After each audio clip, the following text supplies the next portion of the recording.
And welcome back, everyone, to Kingery Customs. And back outside in the garage. I know I've been saying in every video for like the last 5 videos, I'm going to make my way out here and work on one of the vans or one of the projects. I'm going to try to get into something today. I don't know how much motivation I have right now, but I'm going to at least try to get into this wiring harness to get the fog lights working on her van. These were on there. When we purchased the van, these were on there. They're not exactly period correct to this year. I think these are more of like from the 80s because they're plastic, but they're yellow nonetheless. And that's the kind of, I like the yellow fog lights on vans and trucks and stuff like that. So I'm just going to leave these mounted. They're mounted actually pretty good. And they did work before I took all the wiring out. And I'll get all the switch and the wiring and the relay and everything mounted up. And then later on, if I can find a set of fog lights that are more period correct. The one guy, Craig, you're watching, he's got a set on his van that I think are from like, I don't know if they're from Sears or Montgomery Ward's or, no, maybe Kmart, but they're chrome housing. I think they're metal chrome housing, but they're yellow, and he's got really nice covers to throw over them when he's on the road, going down the road on road trips. So I'd like to get something along those lines for this van. But yeah, I'm just gonna get it wired up for now so it's done correctly. This was just wired to the battery and to a switch, and that's no good. I know the switch would get scalding hot, the metal part and the switch itself, and I'm sure the wiring was pretty hot underneath the dash, feeding the fog lights from the battery.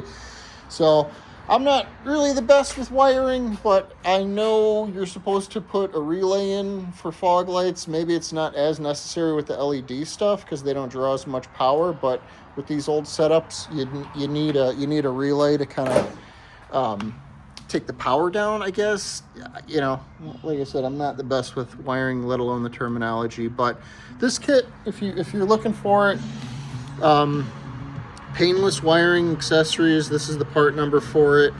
I got it from Summit Racing, and it's for me not knowing that much about wiring. I looked over the instructions, and it's pretty simple. I won't have to wire up the ground wires for this kit because these old fog lights, they're actually grounded through the bolt that mounts to the frame. But, if you had more modern fog lights, you'd obviously wire up the ground and stuff. So I think I don't even have to hook these up. I just hook up the power, and then I run power to the switch to get the light working. When they're on, the yellow light should light up the switch, and then I'll mount the relay. And then here's the relay itself, and the distribution block and stuff. If you are inclined, you could piece all this stuff together yourself. I mean, you can get just an average switch from your local parts store. You could get a relay, rob one from the a GM relay from the junkyard. I've got actually a couple myself because I know other people that said, if you go to the junkyard, fill your pockets full of fuses and a couple relays if you can before you leave the place. But I just figure the wiring's put together. It's good wiring. It's got everything wired up, all the connections and stuff. Wiring's expensive nowadays too, so I don't even know. I have some just standard black and red, whatever gauge wire. 12, 14. But this kit was like, I could be wrong, it's either $60 or $80. It's one of those, I don't know, I think it was closer to $80, but still, you can't beat that. I think it was free shipping. So yeah, I'm gonna get this wired up. I'll show you the process. It's pretty simple, but for the people that aren't really familiar with it, hopefully this helps you guys and gals out. Because who doesn't want fog lights on their vehicle, I think it looks the part. I got a set for the Volkswagen too that have been on there forever because I just haven't looked into wiring them up. So maybe I'll get these going, and then I think I've showed this I'll pull it out later on and show it to you. But I got a set. Sorry, I'm stepping on the damn switch. But I got a set for the Dodge 2 chrome housing, metal ones, and I'll get those installed after this if it works out. So got the Dodge out over here. So I'm just happy to get this out. I'm sure you guys haven't seen this in a while, but got some more pillows and some more stickers and some more pins. So we're making moves. We're getting stuff done. But yeah, I'm gonna pull the Chevy out right now, get it more centered in the garage. Oh, gotta do it. Pooping. But yeah, I'll get the Chevy set up, and then I'll show you as I go along the way. Well, here's the first steps finished. I figured out where I was going to mount the relay and the circuit breaker. Kind of wanted to mount them underneath the dash in the cabin out of the elements, but in all reality, this thing's not driving in the winter, and for most cases, not the rain. But I think it's, regardless, even it being in the engine bay, I think it's safe out of the weather. But yeah, that's pretty much it. I'll show the, if someone wants to build one of these themselves, one of these wiring harnesses, I can show you this. And you can screenshot it or whatever you want, but this is pretty much it. You run the power from the battery. I actually have a distribution block on that side that I just showed, so I just ran power from that instead of all the way to the passenger side. But yeah, it goes to the circuit breaker, powers the relay. Then you got the ground. I grounded that to the actual the screw, the self-tapper that I mounted the relay with. And then it shows you where it goes for the lights. Once again, with certain fog lights, if you don't need the ground wires, I guess you just cut them. That's what it says in the directions, and then that's how you wire to the switch. So I'll have to figure out where I get power for the switch. I was gonna run it to, I was gonna run all the power instead of from the distribution block. I was gonna run it through the, I found where power is, like it's got 4 prongs. Let me see if I can mount this with, if I could show you guys. But those prongs were right here where that one's actually mounted right there. All 4 of those are key on, accessory on for power. But I didn't know if I wanted to run the power. I don't know what the wires on the other end of that are, so I didn't know if constant amps and power through that supplying the circuit breaker and the relay was a good idea.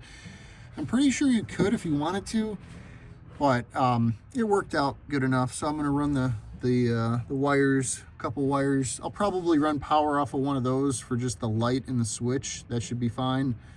And then I don't know where I'll mount it. I'll mount it somewhere under the dash. I think it was actually, oh yeah, this is where the old switch was. So I'll just wire it right up there. But of course, in the process of doing this, you find stuff that's kind of a little fugazi. So I'm gonna address some other things. This was the power for the radio, and it was just fucking, wire was wrapped around this. So, you know, that's really good. I'm sure that contributed to why the radio was kind of fuzzy and not the best signal. Maybe not, I don't know. I don't know about radios either, but that's going to be another project, is getting a new radio installed for her in here. She wants something with Bluetooth and stuff. I think the speakers are fine.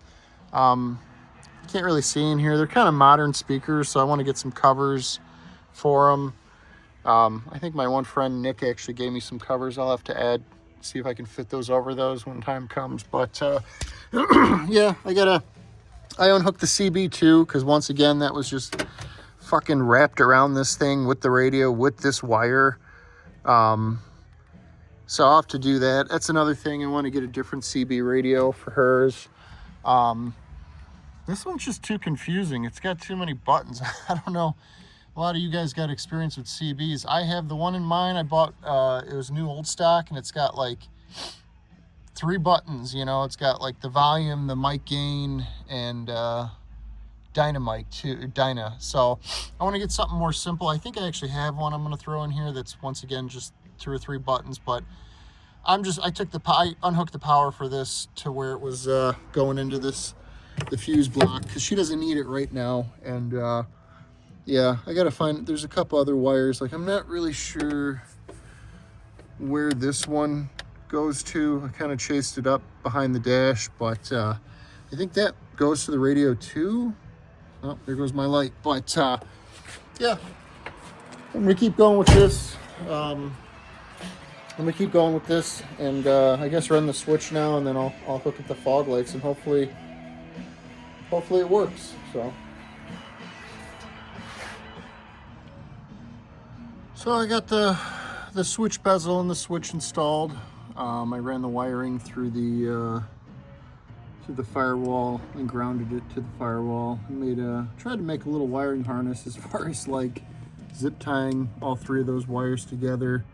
I still have to go through all this. Some of the stuff is factory I want to clean up, but a good amount of it's like aftermarket stuff I want to clean up. But yeah, there's the power to the switch right there for the light in it, and then the blue that runs to the relay, and then that's the ground right there for it. So I even had a little, you can kind of make it out, I even had like a little grommet I bought from AutoZone in like a grommet pack. So that was just a bare hole. I don't know if there was a wire running through there at one point, but it should be sealed pretty good. It won't rub or anything. So I'm gonna hook the, I think I just got to hook the two power wires up to the fog lights themselves. I got to route them through the through the engine bay down like by the front splitter, and then yeah, we'll test it and see. We'll see what happens. I wish it was foggy out, you know. It's not. It's nighttime, but it'll be the same effect.